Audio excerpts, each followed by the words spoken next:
And so it is, beloved masters. It is that this is a new year, and we wish to discuss something that is an old issue. Karma. Karma has been brought to a place where it is considered the punishment for sins of inappropriate lifestyle. Whatever you do wrong and something befalls you that's inappropriate, then it is considered punishment for bad karma.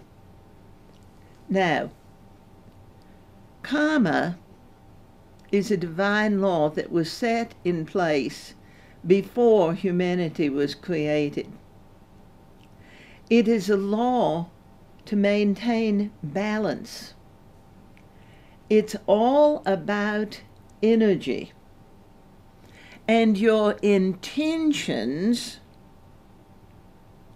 are energy. Your thoughts are energy. Your emotions are energy. In fact, beloved masters, even though you look in the mirror and you see a physical form, it's all about energy. So karma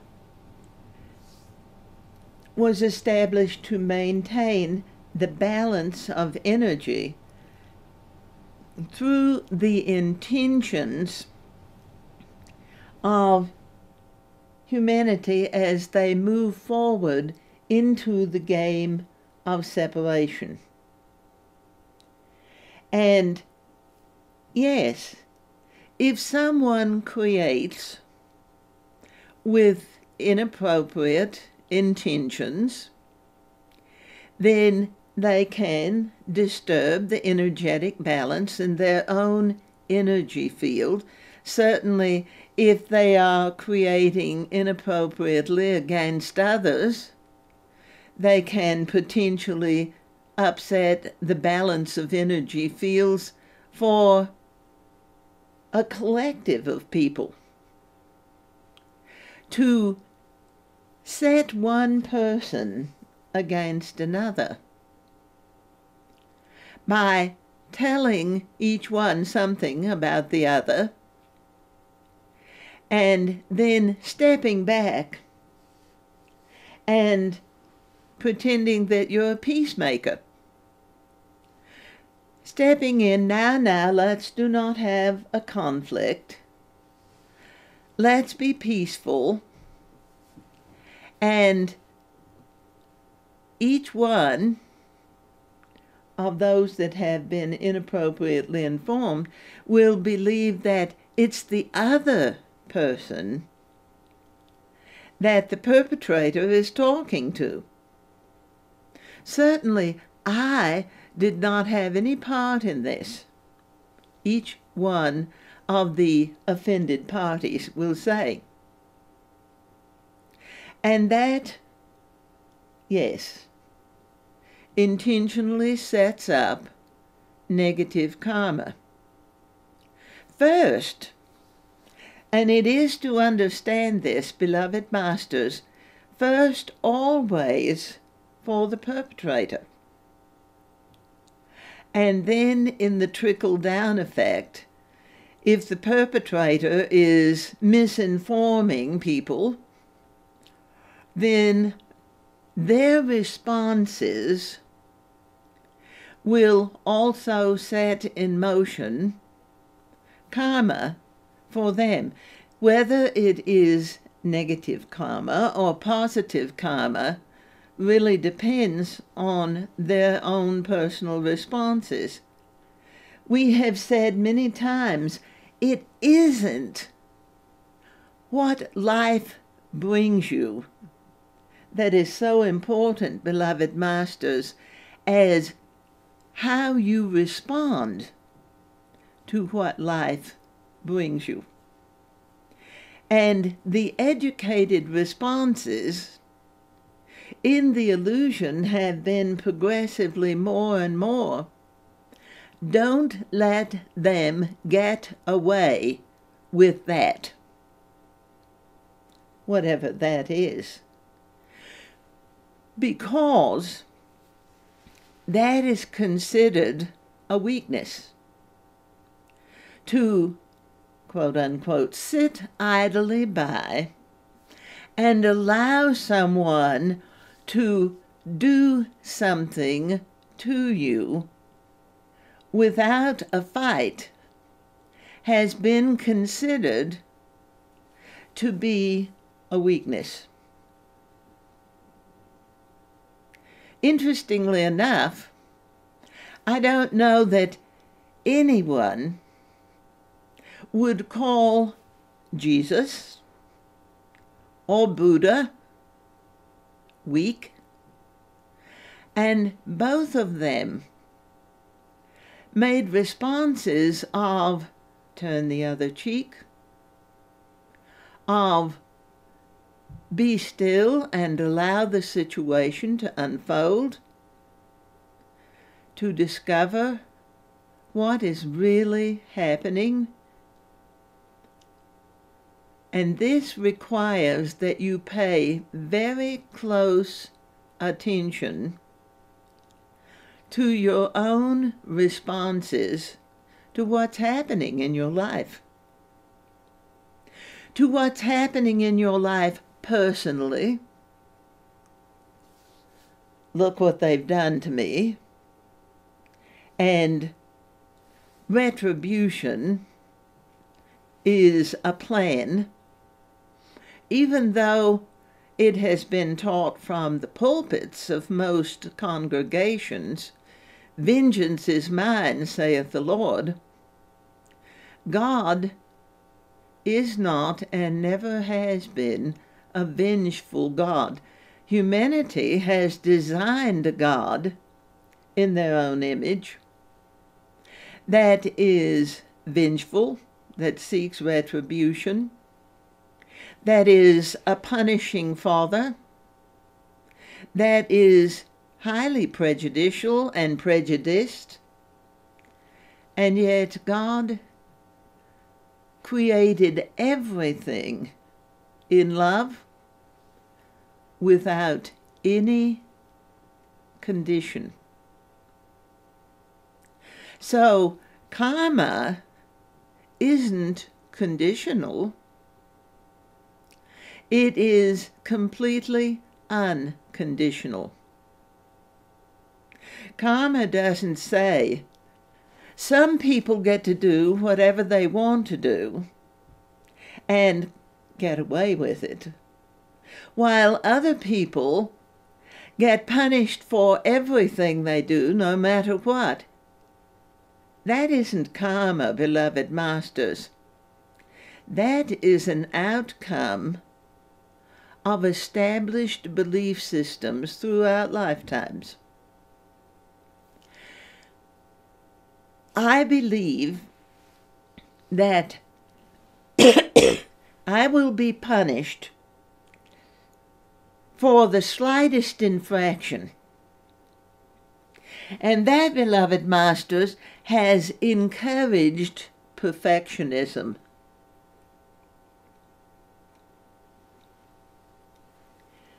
Seeking to be perfect so that you can live flawlessly, so that there will be no punishment or retribution, but also that has developed the mindset that if I live perfectly, then I also get to set the rules for everyone, how they too would live perfectly. And everything that moves to the place of judgment, of blame, of guilt, of shame, then creates, first for the perpetrator, and then for all that get pulled into the game. It creates what the world might call negative karma, because all manner of unfortunate results can come from such a game of manipulation, of control. And yet, it is a divinely created balance. If someone has moved to one side of the karmic balance, and they have moved far enough that they began to consider how they might be in control first, generally, of their own life, and then that usually expands into, if I'm going to control my life, then I must also control the lives of others. Tell them what to do. Tell them how to do it. It's a very big piece of the parental order. Father knows best, mother knows best. This is how the children must perform, and if they do not perform in the prescribed manner, then certainly in the parental order they're going to incur negative karma, because if nothing else, the parents are going to let them know that they didn't follow the rules. Karma is not about rules. Karma is an energetic effect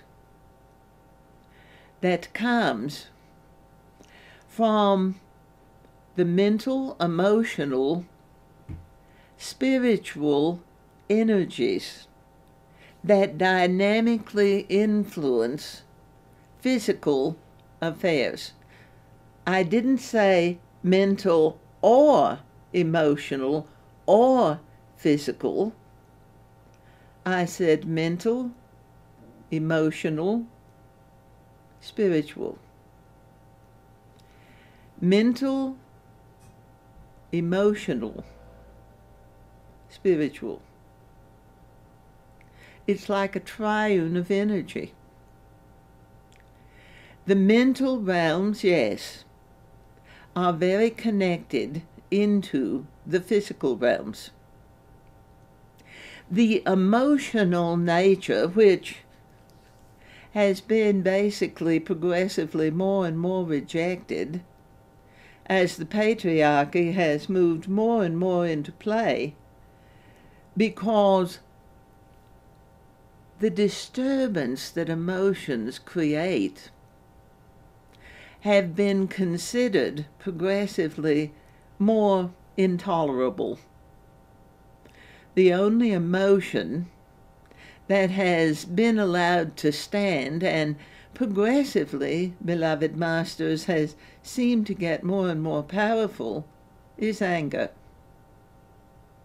Now, no one is really supposed to get angry, especially women, but for a warrior, anger is a necessary force. There is the necessity to be very angry in order to go on to the field of battle and do harm to the enemy. And the mental attitude in the patriarchal society is that there is no negative karma incurred by killing the enemy. And so, beloved masters, as the old order is passing, as the game of separation is ending, this is a time of mending. And it requires that each person within themselves began to seek that balance that karma would establish and maintain. But it is no longer about judgments of the mind. Did you do the right thing? What is right? There are 7 billion souls on this ball, and each one has been given a set of standards. This is right. This is the right way to live. These are the right things to do. We are the right people and they are the wrong people. The nameless, faceless they.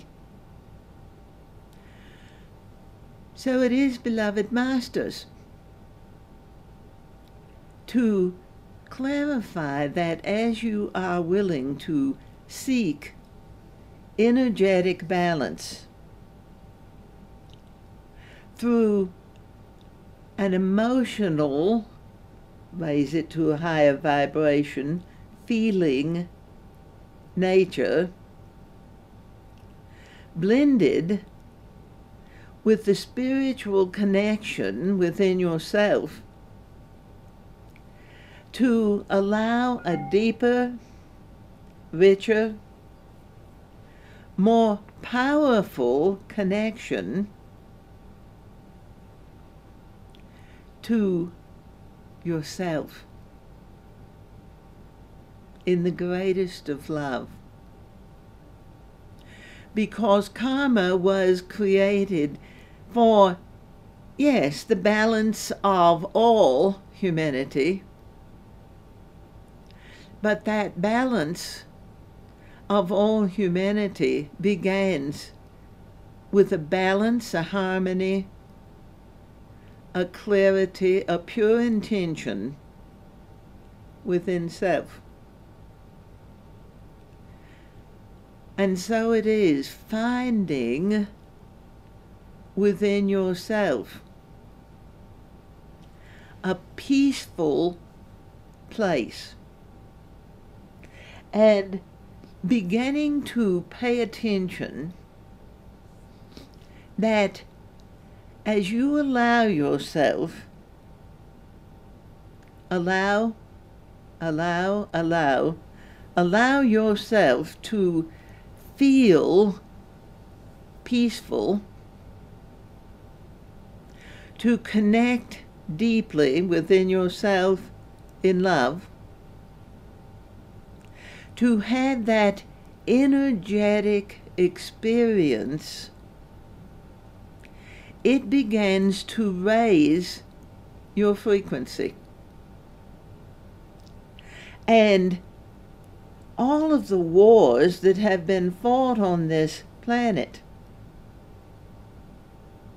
every war, every conflict, every power struggle, foundationally is a struggle for energy. Because humans require energy, life force, love, in order to exist. And the belief system in the illusion has been there's not enough energy. So from the very beginning, children will enter into sibling rivalry in order to get enough energy from the parents, because children are supposed to get their energy from their parents. And if there is not enough, then people develop control games to get energy. We keep bringing this up because it's a very important, vital point to discover what your control games are. Because getting energy is so powerfully important, and the control games that are founded in childhood go with the individual all the way through their life until at some point perhaps they are made aware of what they have created, and they began to forgive it, let it go. Because when you remember, when you discover, when you allow experientially that the true source of energy is not outside of you, but inside, your connection to God within, that connection that throughout the game of separation has supposedly ended. A lot of people say, yes, they know God, they love God, they're connected to God, but it's a God that's out there somewhere. And they're not really sure where. Just out there somewhere. So, energetically connecting to that love of God that's always been with you throughout lifetimes begins to allow you to raise your frequency. The more energy you have, beauty gives energy, joy gives energy, a good life, not doing the right thing, but a life that is lived well, fulfilling life, positive interaction with others,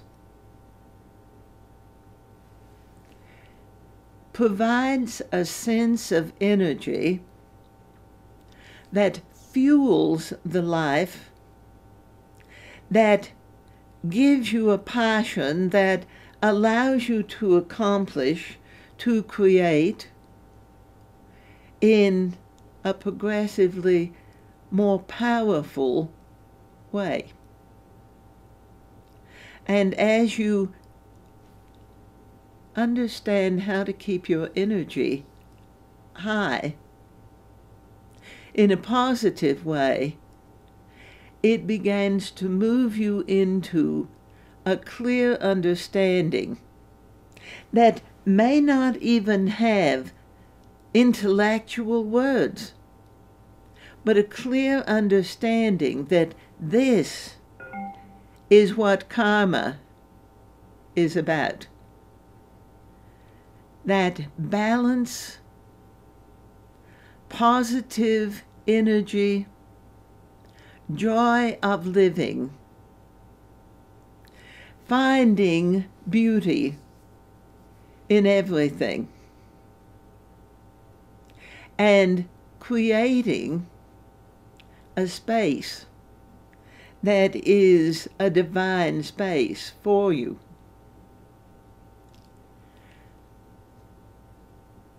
It requires, beloved masters, that you begin to evaluate where do you focus your thoughts. How much time do you spend on what's wrong? What's wrong with yourself? What's wrong with your life? What's wrong with others? What's wrong with the world?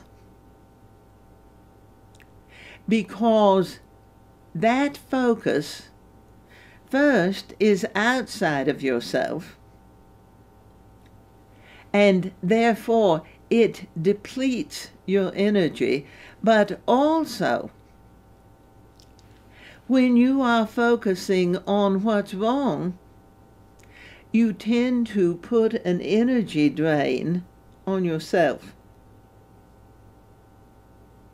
A lot of times you may be around someone who is very negative in their thoughts, their ideas, their conversation, and after you separate from them and you go your separate ways, you may say, "I feel drained."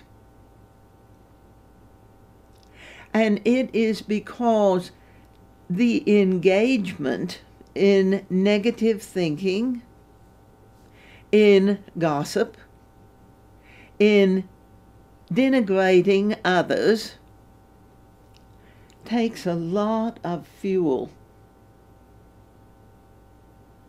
It takes a lot more energy to be negative than it does to be positive, because positive is, you might say, self-fulfilling.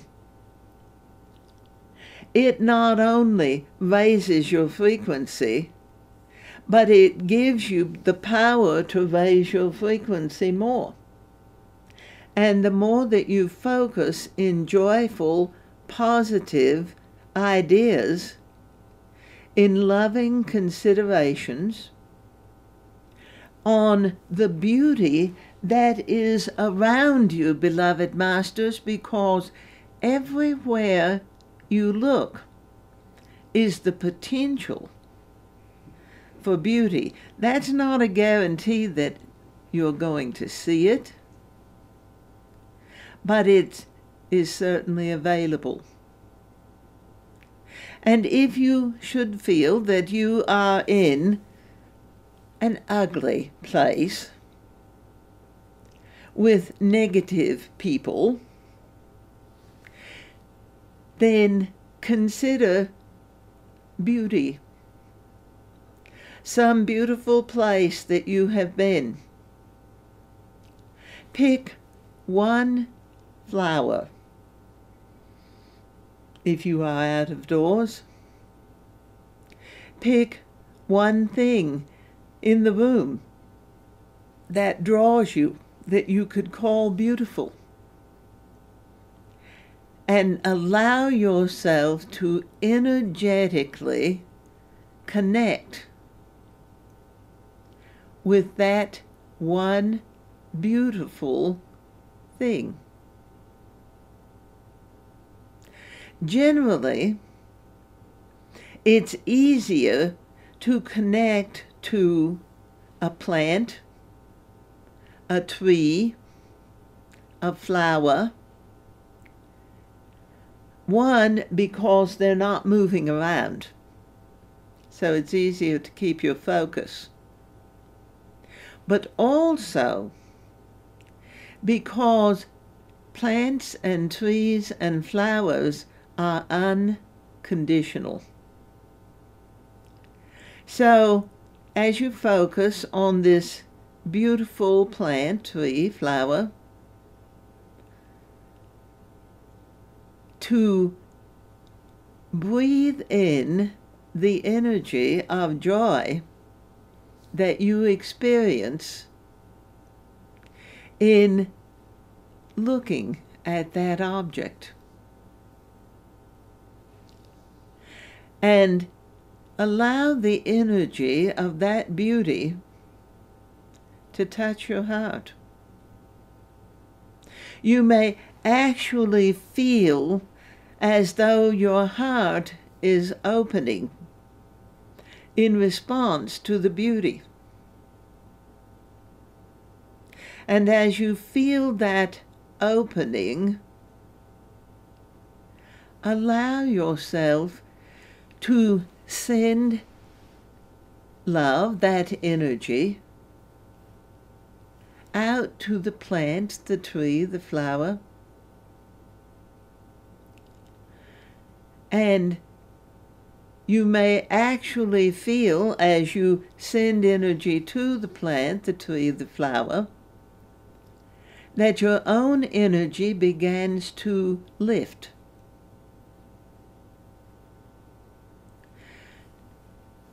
And if you relax and allow your eyes to unfocus, move into soft vision, and just let yourself see the energy field around that object, plant, tree, flower. You may actually find that the energy field around it begins to widen. The color may intensify. And you may, as you allow yourself to practice this, begin to see that that plant is sending you energy as you send it energy. And that, beloved masters, is how love flows.